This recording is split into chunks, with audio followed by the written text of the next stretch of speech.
আপনারা যত ভর্তাই খান না কেন এই ভর্তাটা একবার হলেও বাসায় ট্রাই করবেন। মাংসের ভর্তা খেতে কিন্তু মাশাআল্লাহ অসাধারণ লাগে গরম ভাতের সাথে। হ্যালো বন্ধুরা, আসসালামু আলাইকুম, welcome back to my channel পাবনার আপা কিচেন অ্যান্ড ব্লগ থেকে আপনাদের মাঝে আরও একটা রেসিপি নিয়ে হাজির হয়েছি। দেখতে পাচ্ছেন এখানে মাংস নিয়েছি, পেঁয়াজ, টমেটো, শুকনা মরিচ, রসুন এগুলো আমি সুন্দর করে কেটে নেব।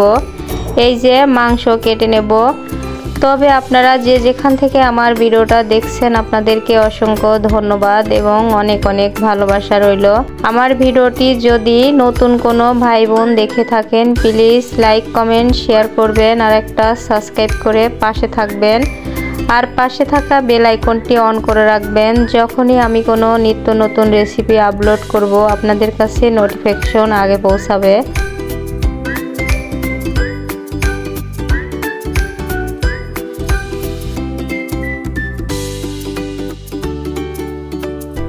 এভাবে করে মাংসগুলো সম্পূর্ণই কাটা হয়ে গেছে। এখন আমি এখানে একটা প্লেটে উঠে নিচ্ছি। আর এভাবে করে আপনারা একবার হলেও মাংসের ভর্তা করে খাবেন, মাশাআল্লাহ অসাধারণ লাগে গরম ভাতের সাথে। এখন আমি এখানে পেঁয়াজ কেটে নিচ্ছি। আর এই পেঁয়াজ বেশি বা কম করে যার যার মতো সেই করে দিবেন। তবে আমি আমার মতো করে পেঁয়াজ যতটুকু প্রয়োজন ততটুকুই দিছি। তবে বেশি করে দিলে কিন্তু ভর্তাগুলোতে পেঁয়াজ অসাধারণ লাগে।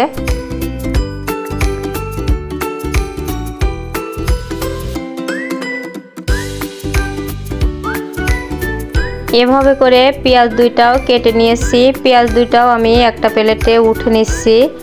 এখন আমি এখানে কেটে নেব রসুন। আর রসুনগুলো আপনারা বড় বড় করেও দিতে পারেন, তবে আমি একটু ছোট করে নিচ্ছি।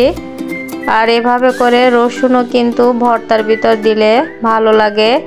রসুনগুলো কাটা হয়ে গেছে, উঠে নিয়েছি। এখন আমি এই যে টমেটোগুলো কেটে নিচ্ছি। আর টমেটোর মাঝে যে শক্ত অংশ আছে সেটা আমি ফেলে দিচ্ছি, কারণ এটা কিন্তু ভর্তার সময় গলবে না। এভাবে করে টমেটোগুলো দেখতে পাচ্ছেন সম্পূর্ণগুলোই কেটে নিচ্ছি। আর আপনারা অবশ্যই এভাবে করে এই ভর্তা রেসিপিটা করবেন, খেতে কিন্তু দুর্দান্ত হয় গরম ভাতের সাথে। আর এতক্ষণ ভিডিওটি দেখার পর যে একটা লাইক দিতে ভুলে গেছেন প্লিজ ভাই বোনেরা ছোট্ট একটা লাইক করে দিবেন। অনেকেই কিন্তু লাইক দিতে ভুলে যায়। আর ভিডিওটি প্লিজ সবাই ফুল ওয়াচ করে দিবেন। এভাবে করে টমেটোগুলো কাটা হয়ে গেছে, সব কিছুই রেডি হয়ে গেছে। এখন আমি সম্পূর্ণ জিনিস ভেজে নেব। তবে তার আগে এই যে মাংস আমি একটু মেখে রেখে দেব। যতক্ষণ পর্যন্ত পেঁয়াজ রসুন টমেটোগুলো ভাজবো ততক্ষণ পর্যন্ত মেখে রেখে দেব। দিয়ে দিলাম পরিমাণ মতো হলুদের গুঁড়া, লবণ, মরিচের গুঁড়া, ধনিয়া গুঁড়া। এখন আমি হাত দিয়ে সুন্দর করে মেখে নিচ্ছি।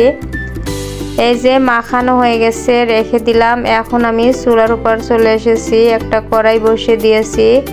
কড়াইটা গরম হয়ে গেছে, দিয়ে দিলাম পরিমাণ মতো তেল, সয়াবিন তেল দিয়ে দিয়েছি আমি। আপনারা এখানে সরিষার তেল দিয়ে ভর্তার ভাজিগুলো সব কিছু করে নিতে পারেন, তবে আমার কাছে সয়াবিন তেল দিয়ে ভাজাটাই ভালো মনে হয়।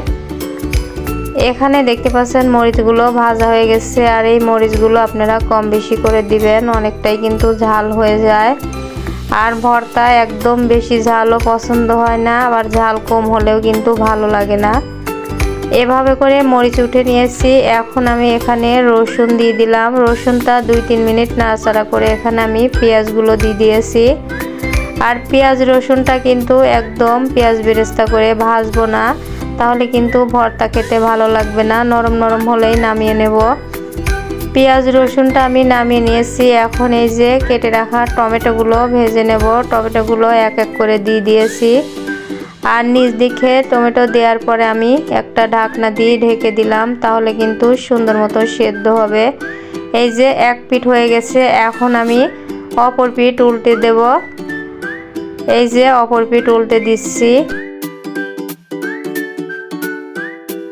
এখন আবারও আমি ঢাকা দিয়ে ঢেকে দেব।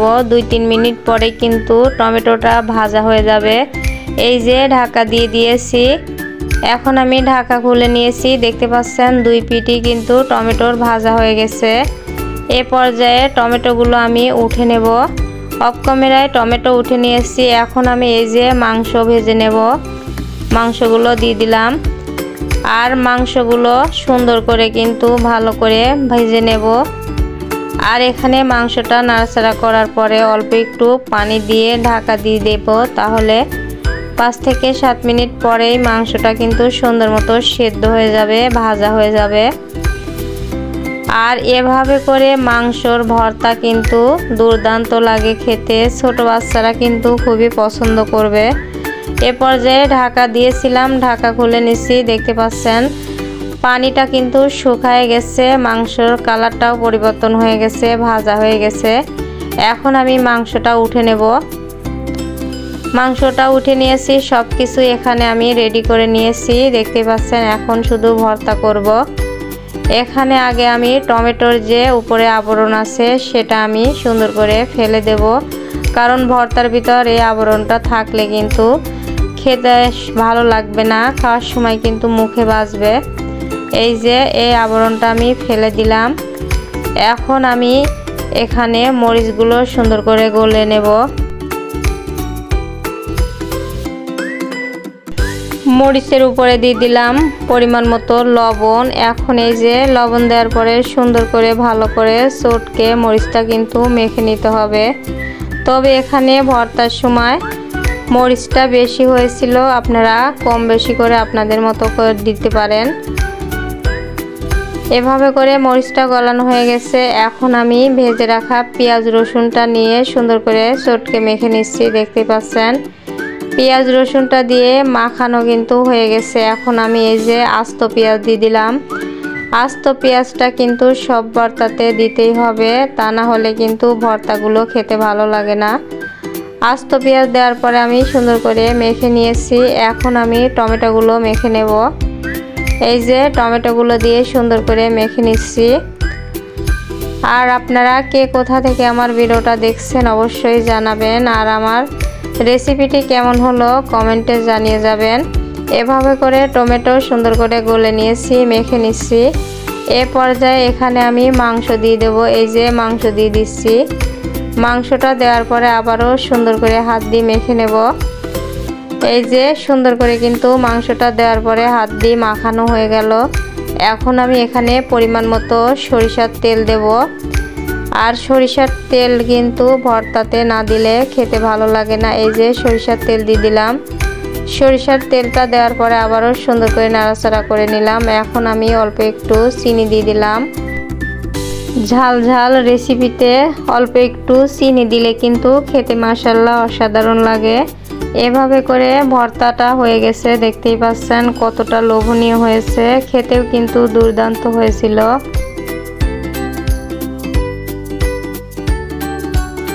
তবে আমার ভয়েস বা ভিডিওতে যদি কোনো ভুল ত্রুটি করে থাকি প্লিজ ভাই বোনেরা ক্ষমার দৃষ্টিতে দেখবেন। আজকের মতো এখানেই বিদায় নিচ্ছি। অন্য কোনো দিন অন্য কোনো রেসিপির সাথে দেখা হবে। ততক্ষণে সবাই ভালো থাকবেন, সুস্থ থাকবেন। আল্লাহ হাফেজ। আসসালামু আলাইকুম।